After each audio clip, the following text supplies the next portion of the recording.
Allah akan menguji setiap diri kita ini. Ada ujian yang melalui harta, ada ujian melalui keimanan, ada ujian melalui rasa ketakutan. Macam-macam bentuk ujian yang Allah berikan kepada kita. Jadi setiap kita ni ada bentuk-bentuk ujian. Alun tantulo ledo setiap awak kau sama ujian daripada nibu.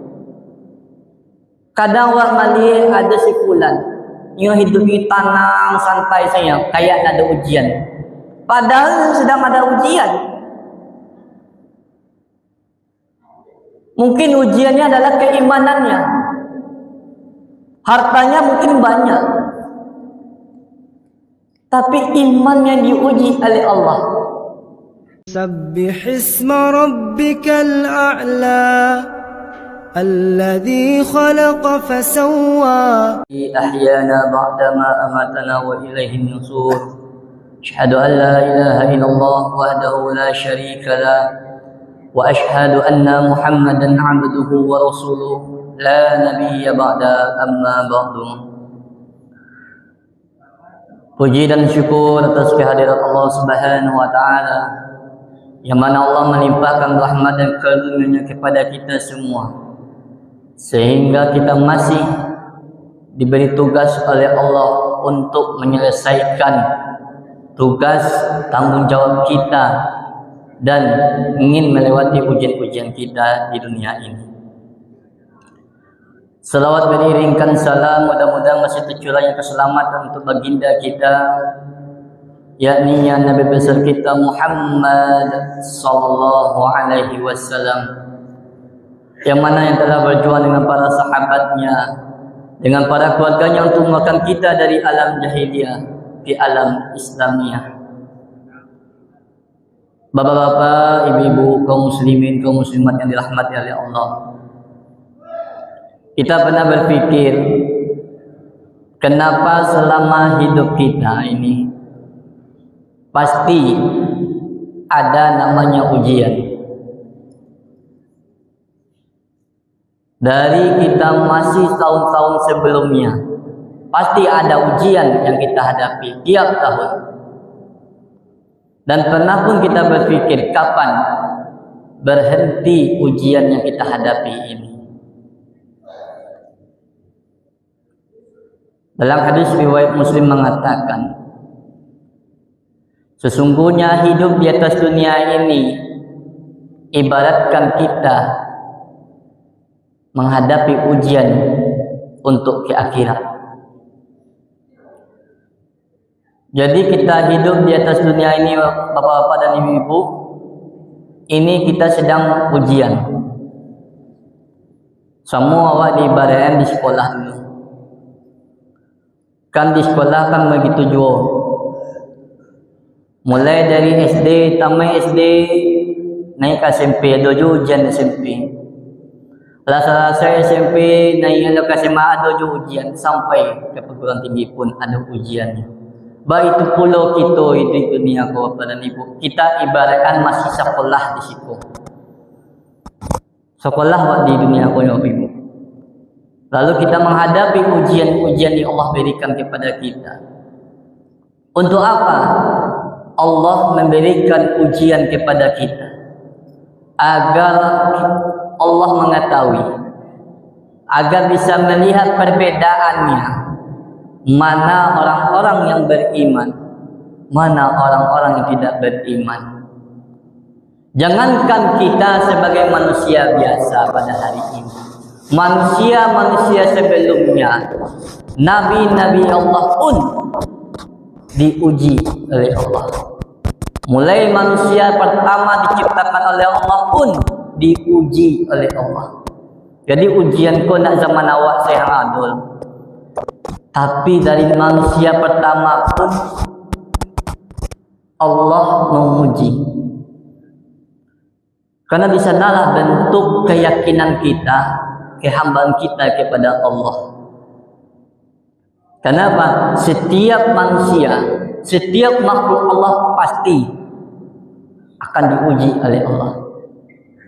Karena dalam Quran surat Al-Baqarah ayat 155 Allah berfirman, A'udzu billahi minasy syaithanir rajim.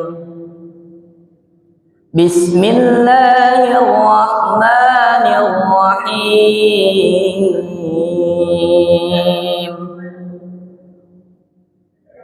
وَلَنَبْلُوَنَّكُمْ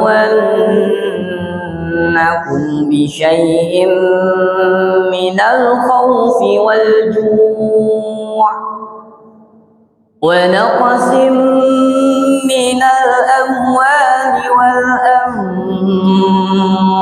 وَالثَّمَرَاتِ وَبَشِّرِ الصَّابِرِينَ. Apa kata Allah?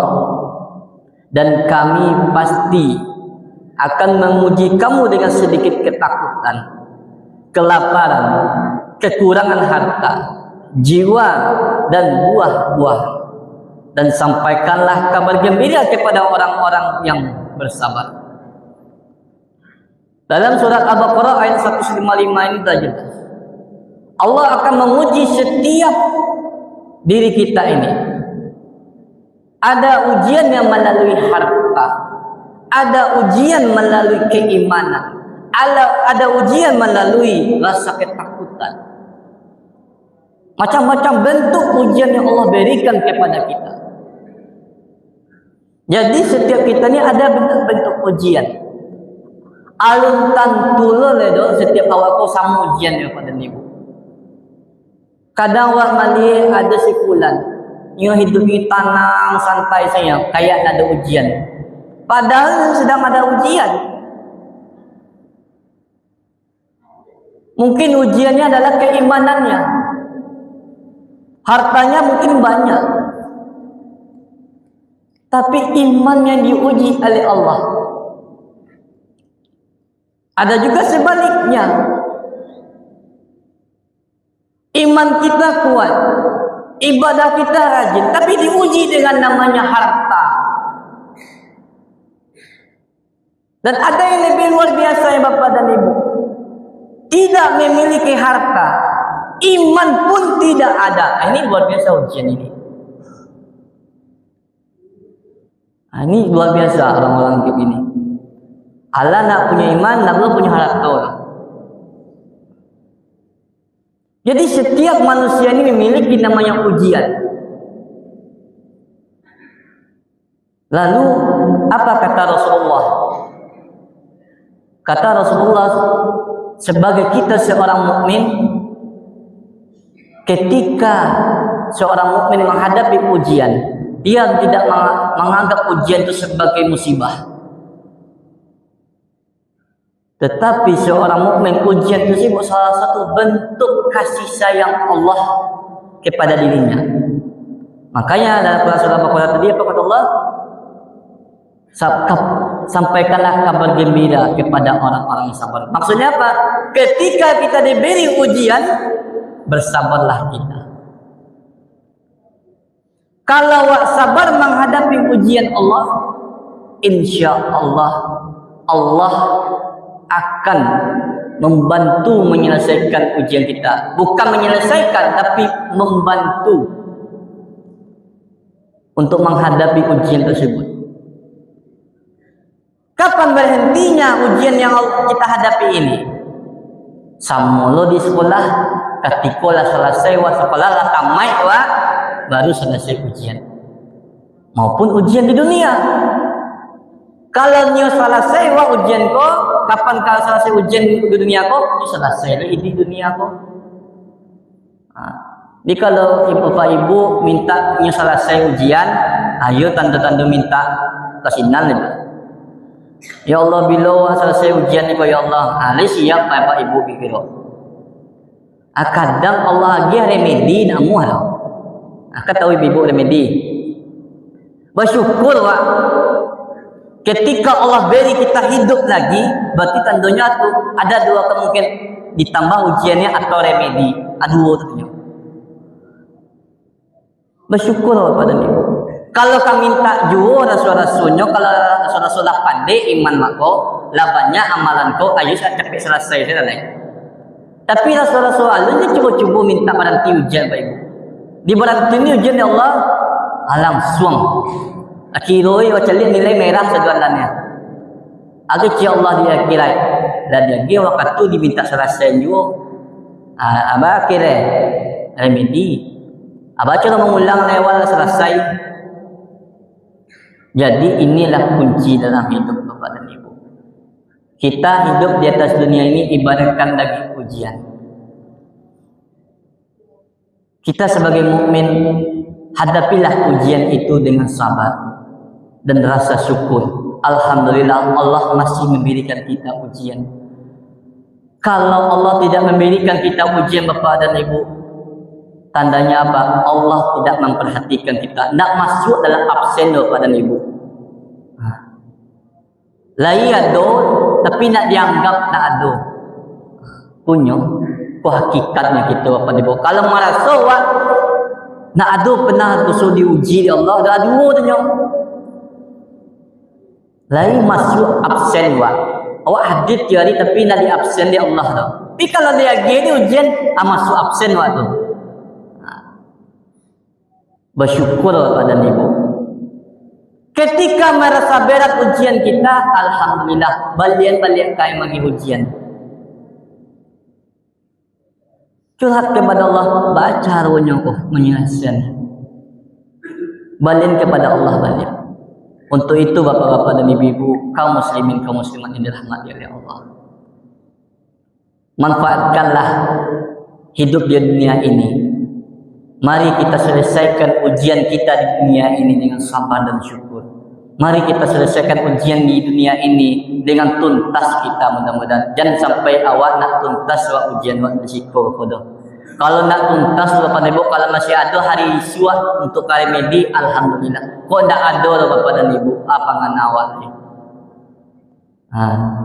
Dan bersyukurlah kita masih diberikan ujian oleh Allah. Jika kita yang ada di Sikoko ada dalam dilanda ujian, alhamdulillah di absen Allah waktu. Kalau alun bertanya-tanya lah waktu, lain masuk absen wak kau kira-kira. Jangan sampai wak nak masuk absen. Lain di dunia tapi nak dianggap ada tau. Itu Bapak dan Ibu. Makanya jangan awak caliat orang sanang sidik kita be. Nak ada ujian, nak sembahyang itu, nak puasa itu, idenya maksiat setari. Ajan sanang Ibu caliat tu, sanang itu ini.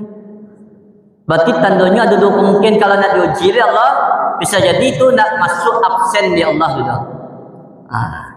Hanya hadir tapi nak dianggap tu anak bawang sembarang je lah, insyaAllah. Tapi kalau lagi ada je awak diuji seketik banyaknya, alhamdulillah awak masuk absen Allah. Bapak dan Ibu kaum muslimin kaum muslimat dalam Allah.